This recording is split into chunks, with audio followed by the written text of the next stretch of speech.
नमः शिवाय। एक श्री महालक्ष्मी नमः। नमो भगवते वासुदेवाय। जय मां सरस्वती। जय सूर्य नारायण। राधे राधे। आप में से कितने लोग हैं जो आज भी अपने घर के मुख्य द्वार पर दीपक जलाते हैं? लेकिन कुछ लोग ऐसे भी हैं जो घर के मुख्य द्वार पर दीपक जलाते तो हैं, परंतु इस दीपक को जलाने का सही तरीका नहीं जानते। तो आखिर कौन सा है वह सही तरीका? क्या हम गलत तरीके से जलाते हैं और उसका परिणाम भी हमें गलत ही भोगना पड़ता है? आज मैं आपको शास्त्रों के हिसाब से जो सही तरीका है जिससे कि आपके घर में बरकत होगी, धन दौलत से तिजोरी भारी रहेगी और वहीं आपके घर में तंत्र जादू टोना जैसा कोई काम आपके घर में कभी ना कोई करने की सोच भी नहीं पाएगा। इसके लिए आप सभी को अपने 5 मिनट का समय, बहुत ही कीमती समय जो होता है, वह आपको मुझे देना पड़ेगा।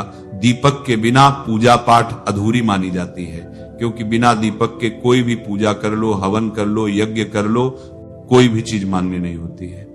तो दीपक जलाना जितना शुभ होता है, उतना ही यह जानना भी आपके लिए जरूरी है कि सही विधि से जलाया जाए। दीपक से जुड़े कई संकेत हमें पूजा पाठ के दौरान ही मिल जाते हैं, जैसे कि वह यज्ञ या पूजा आपने की है वह सफल हुई है या नहीं हुई है। जैसे दीपक में फूल बनना, पूजा के समय दीपक का बिना हवा के ही बुझ जाना, या बाती का पूरा जलना। चौखट पर दिया जलाना तो देखिए कई जगहों पर दीपक सुबह शाम दोनों समय जलाया जाता है। यह अपनी अपनी श्रद्धा और आस्था पर निर्भर करता है, परंतु शाम के समय दीपक घर पर जलाना हमारे घर से नकारात्मक शक्तियों को दूर करता है और वही सकारात्मक शक्ति को आकर्षित करता है। शाम के समय गोधूली बेला में दीपक जलाना श्रेष्ठ माना जाता है। गोधूली बेला का समय 5 से 7 बजे का होता है। इस समय के बारे में कहा जाता है कि जब शाम को सूर्य ढल रहा होता है और गायें चारा खाने के बाद घर लौट रही होती हैं, घर आ जाती हैं, उस समय उनके पैरों की धूल से सूर्य ढक जाता है, इसलिए इसे गोधूली बेला कहा जाता है। इस समय आपको ये दीपक जलाना चाहिए। दीपक जलाते समय आपको एक काम जरूर करना चाहिए, सीधे दहलीज पर इसे बिल्कुल भी नहीं जलाना चाहिए। दीपक को सीधे दरवाजे, मुख्य दरवाजे के एकदम सामने बिल्कुल भी नहीं जलाना चाहिए। लेकिन कहां जलाना चाहिए? पहले अपने पूजा के मंदिर में जलाएं और मंदिर में एक साथ 3 दीपक आपको जलाना है। एक दीपक पूजा के मंदिर में लगेगा, दूसरा दीपक आपको तुलसी जी के पास रखना है और तीसरा दीपक आपको हनुमान चालीसा की यह चौपाई, उसे बोलते हुए आपको अपने मुख्य द्वार पर तीसरे दीपक को लगा देना है। चौपाई कौन सी है? ध्यान से सुनिएगा। भूत पिशाच निकट नहीं आवे, महावीर जब नाम सुनावे। इसे बोलते हुए पहले आप उस दीपक को अपने घर में, हर एक कमरे में, पूरे घर में उसे घुमाएं। दहलीज को, जो दहलीज है उसके बाहर की ओर आप इसे रखिएगा। यह दीपक आपको प्लास्टिक का प्रयोग करके नहीं बनाना है, बल्कि धातु का ही आपको दीपक लेना है, या फिर आप मिट्टी का दीपक भी ले सकते हैं। घर का तंत्र मंत्र बिल्कुल ही भूल जाएंगे। तंत्र मंत्र, भूत पिशाच कोई भी आपके घर दरवाजे नहीं आ पाएगा, दूर भाग जाएंगे। दरिद्रता भी आपके घर से दूर भाग जाएगी और मां लक्ष्मी आपकी ओर आकर्षित होंगी। घर की हर एक समस्या दूर होगी। ध्यान रहे कि जब भी प्रारंभ करें तब इसी तरह से आपको प्रतिदिन दीपक को जलाना है। यह काम बिल्कुल भी टूटना नहीं चाहिए। बस कुछ ही दिनों में घर में बरकत आना प्रारंभ हो जाएगी। शनिवार के दिन एक लौंग, ध्यान से सुनिएगा, रोज तो आपको दीपक जलाना ही है, लेकिन जब शनिवार का दिन आए तो एक लौंग का जोड़ा और एक चुटकी काले तिल भी आप इस दीपक में डाल दीजिए और उसके बाद आप अपने मुख्य दरवाजे पर इस दीपक को लगाएं।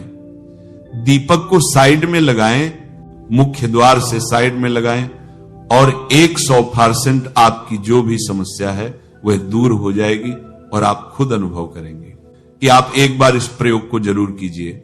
आपके घर में इतनी बरकत आएगी कि आप संभल नहीं पाएंगे। घर का बच्चा बच्चा सुरक्षित रहेगा। किसी की काली नजर, बुरी नजर आपके घर परिवार पर नहीं पड़ पाएगी। और आप दिन दुगनी रात चौगुनी ही तरक्की करेंगे। जीवन में किसी भी चीज का अभाव नहीं होगा। आपको शाम के समय पूजा करनी है तो दिन में भी आप शुद्धता का ध्यान रखें। जैसे कि आप जब भी शौचालय जाते हैं, स्नानागार जाते हैं, तब उस समय शुद्धिकरण अवश्य कीजिए, कुल्ला अवश्य करना चाहिए। हर बार जब आप स्नानागार जाते हैं तो अगर आप दिन भर शुद्धिकरण का ध्यान रखते हैं तो शाम के समय बिना स्नान किए भी सिर्फ हाथ पैर धोकर पूजा कर सकते हैं और चाहे तो स्नान भी कर सकते हैं। जैसे कि गर्मियों के दिन हैं तो शाम के समय भी आप स्नान करके पूजा कर सकते हैं। तो बहुत सारी चीजें आप स्वयं अपने विवेक से निर्धारित कर सकते हैं। शाम की पूजा में दीपक किस समय जलाना चाहिए? शाम को जब पूजा का समय होता है वह प्रदोष काल का समय होता है, मतलब जिस समय सूर्य अस्त हो रहा होता है उस समय हमारे घर में दीपक प्रज्वलित हो जाना चाहिए। अब जैसे कि आप लोगों के प्रश्न आते हैं कि शाम को कितने बजे दीपक जलाना चाहिए, तो देखिए शाम को सूर्यास्त का समय हर मौसम में अलग अलग होता है। जैसे कि सर्दियां चल रही हों तो 5:30 बजे तक भी सूर्यास्त हो जाता है। जैसे गर्मियों का मौसम है तो 6:30 से लेकर 7:00 बजे तक सूर्यास्त का समय होता है, कई बार 7:30 बजे तक हो जाता है। प्रत्येक मौसम में सूर्यास्त का समय अलग अलग होता है, इसलिए एक सही समय बताना कि इसी समय आप दीप प्रज्वलित करें तो यह बहुत मुश्किल होगा और ठीक भी नहीं होगा। एक ही समय पर हर बार हम दीप प्रज्वलित नहीं कर पाएंगे, इसलिए संध्या काल का ध्यान रखिए। जब संध्या काल का समय होता है, मतलब जब सूर्यास्त हो रहा होता है, उस समय आप अपने घर में दीपक प्रज्वलित कर दीजिए।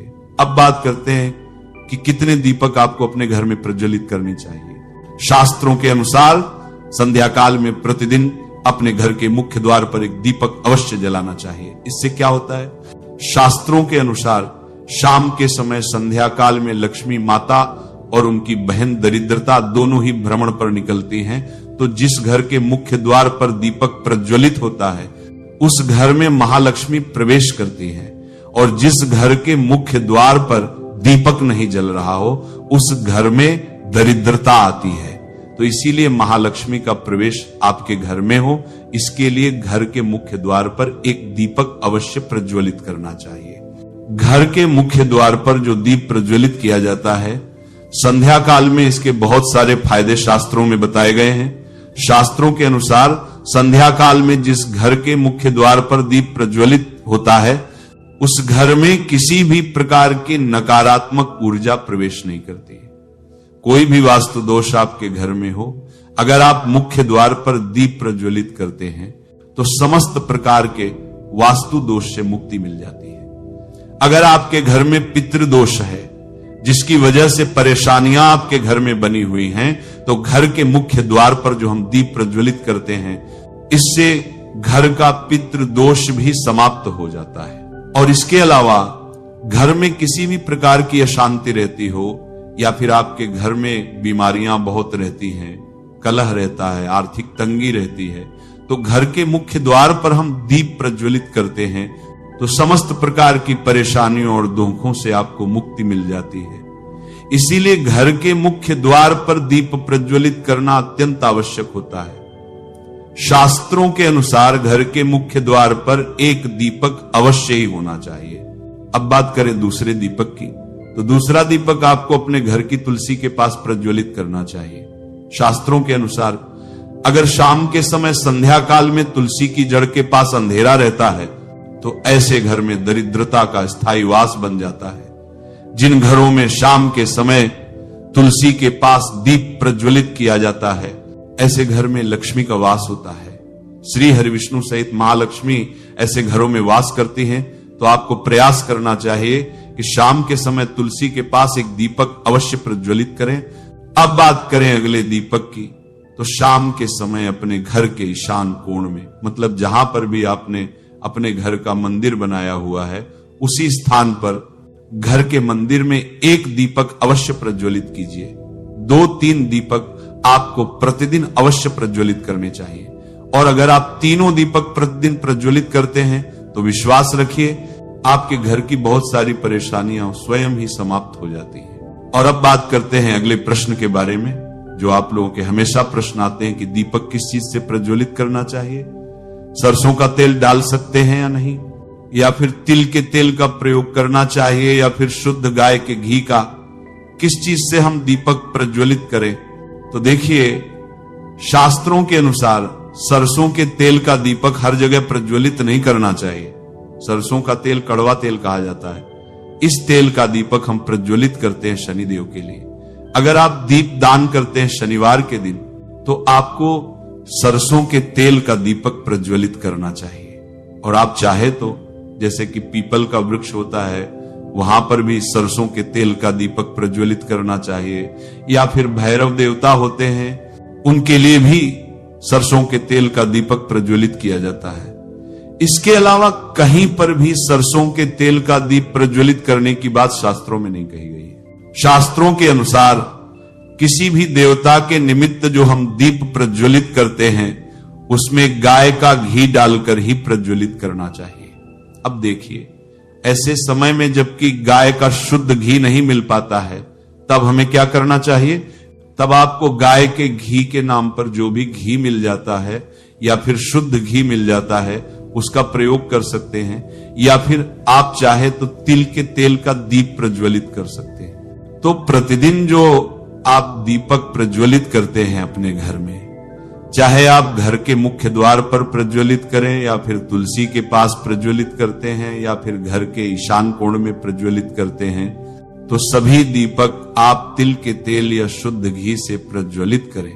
और जब आप दीपक प्रज्वलित करते हैं, जैसे कि मुख्य द्वार पर ज्योति प्रज्वलित करेंगे, या फिर तुलसी के पास दीप प्रज्वलित करते हैं, या फिर घर में जो दीप प्रज्वलित किया जाता है, तो एक चीज का ध्यान रखना चाहिए, कभी भी दीपक को सीधे जमीन पर नहीं रखा जाता है। दीपक रखते समय प्रतिदिन दीपक के नीचे थोड़ा सा आप चाहे तो चावल रख सकते हैं, या फिर आप चाहे तो थोड़े से पुष्प रख सकते हैं। और हां, अगर आप दीपक के नीचे चावल रखते हैं तो इस बात का आपको ध्यान रखना है कि चावल अखंडित होना चाहिए, क्योंकि ऐसा माना जाता है कि अगर टूटे हुए चावलों का प्रयोग हम पूजा में करते हैं किसी भी प्रकार से, चाहे दीपक के नीचे रखकर करते हैं या फिर अक्षत के रूप में करते हैं, तो इससे घर में दरिद्रता आती है। इसीलिए अखंडित चावल होने चाहिए अगर आप दीपक के नीचे रखते हैं तो। और जैसे कि कई लोगों के प्रश्न आते हैं कि प्रतिदिन जो दीपक के नीचे हम चावल रखेंगे, तो उस चावल का अगले दिन क्या करना चाहिए? तो अगले दिन उठाकर आप पक्षियों को डाल दीजिए, पक्षी उसे खा जाते हैं। और घर में जो आप ईशान कोण में दीप प्रज्वलित करते हैं, मतलब घर के मंदिर में जो दीपक प्रज्वलित किया जाता है, उस दीपक को आप किसी पात्र में भी रख सकते हैं। जैसे कि एक छोटी सी प्लेट ले लीजिए, उसी प्लेट में दीपक रख दीजिए और उस दीपक को हम प्रज्वलित करते हैं। मतलब घर के मंदिर में जो दीपक प्रज्वलित करेंगे वह आप किसी पात्र में भी रख सकते हैं, लेकिन सीधे जमीन पर आपको कोई भी दीपक नहीं रखना, इस बात का ध्यान रखिए। और आपका अगला प्रश्न है कि शाम की पूजा करते समय किस मंत्र का जाप करना चाहिए? दीप प्रज्वलित करते समय दीप जलाने का मंत्र क्या होता है? तो देखिए, दीप जलाने का मंत्र मैं आपको बता देता हूं। आप अगर जप सकते हैं तो जप कीजिए, लेकिन अगर आप मंत्र नहीं जाप पाते हैं, तब भी शाम के समय जब दीपक प्रज्वलित करते हैं, उस समय आप किसी भी मंत्र का जाप कर सकते हैं। जैसे कि आप चाहे तो माता रानी, कृष्ण कन्हैया के किसी मंत्र का जाप कर सकते हैं। आपके कोई इष्ट देवता हो तो उनके मंत्रों का भी जाप कर सकते हैं। दुर्गा चालीसा या हनुमान चालीसा का पाठ करते हुए भी आप दीप प्रज्वलित कर सकते हैं। जरूरी नहीं है कि आप दीपक जलाने वाला मंत्र ही पढ़ें, किसी भी मंत्र को पढ़कर आप दीप प्रज्वलित कर सकते हैं, संध्या वंदन कर सकते हैं। क्योंकि शास्त्रों में कहा गया है कि मौन रहकर कभी भी पूजा नहीं करनी चाहिए। जो भी शुभ कर्म होते हैं वह मंत्र उच्चारण के साथ ही संपूर्ण किए जाते हैं, इसलिए मंत्र उच्चारण आवश्यक है। कोई भी मंत्र जपते हुए आप पूजा कर सकते हैं, संध्या वंदन कर सकते हैं, लेकिन दीपक जलाने का जो शास्त्रों के अनुसार मंत्र है वह मैं आपको पढ़कर बता देता हूं। मंत्र है शुभम करोति कल्याणम आरोग्यम धन संपदा शत्रु बुद्धि विनाशाय दीपक ज्योतिर्नमो स्तुतेथो दीपज्योतिः परम ब्रह्म दीपज्योतिर्जनार्दन। दीपोऽर्तुमे पापम संध्या दीपो नमोस्तुते। इस मंत्र का जाप दीपक प्रज्वलित करते समय करने से कहा जाता है कि सभी प्रकार के पापों से मुक्ति मिल जाती है और दीप देवता जो होते हैं वह हमारे जीवन में प्रकाश करते हैं। तो बहुत आसान है ये मंत्र, अगर आप लोग नियमित पढ़ेंगे तो निश्चित ही आपको याद हो जाएगा और दीपक प्रज्वलित करते समय आप बिना देखे भी पढ़ पाएंगे। और अभी आप चाहे तो इसे किसी कागज पर लिखकर रख सकते हैं और घर के मंदिर में ही रख दीजिए जहां पर आपको दीपक प्रज्वलित करना है।